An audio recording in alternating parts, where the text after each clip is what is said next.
Hi guys, this is a helper video for the first part of your Atoms and Elements Webquest.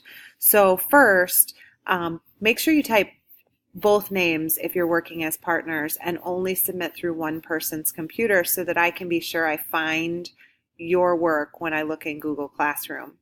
Okay, so how I would do each section of this is I would first read the questions you have to answer so that you know what you're looking for as you're using these websites. So for website 1, the questions are, what are atoms?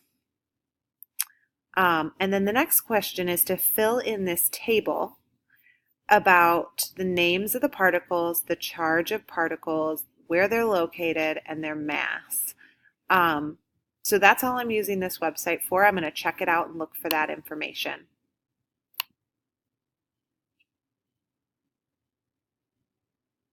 So as this website opens, I'm just going to read carefully and look for the information that answers those questions. So remember, my first question was, what are atoms? And right here, I find the answer. So I'm going to go back to my document, and right in this space, I'm going to click, and I'm going to type that definition that I found. Then it says select continue. So that's advice about how to use the website. So I'm going to go back to the website and look right here. It says click here to continue. So I'll click continue and I'm going to read all the words on the page so that I can be sure I find what I'm looking for. And it says atoms are made of 3 basic particles. Protons carry a positive charge. Neutrons carry no charge. Electrons carry a negative charge and circle the nucleus. So now when I go back to the table, these 3 types of particles were mentioned on that slide. It told me protons, neutrons, and electrons. It also told me the charge of each one. And for electrons, it told me where they were located. So I have a lot of information here. Now if I go back and click on protons, it tells me that the proton is located in the nucleus of the atom. And I can add that to my table.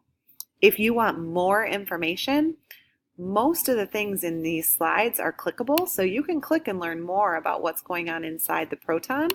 But if you don't want that much information, you can just stick with what's required, and that's fine with me. So then here it says, at the last part in the table, to find out the mass, it says click on Fun Facts. So it doesn't tell you the exact mass of protons, neutrons, and electrons. And it says here, if an electron weighed the same as a dime, a proton would weigh the same as a gallon of milk. That does not mean that a proton weighs the same as a gallon of milk. It is much, much, much smaller. It's just letting you compare. So what I would do is I would just write those comparisons in my table, and I would put that 1 proton is equal to 1,836 electrons, and that neutrons and protons have almost the same mass, and that electrons are really, really, really small. And that's how I would fill in this table. Okay, good luck on part 1.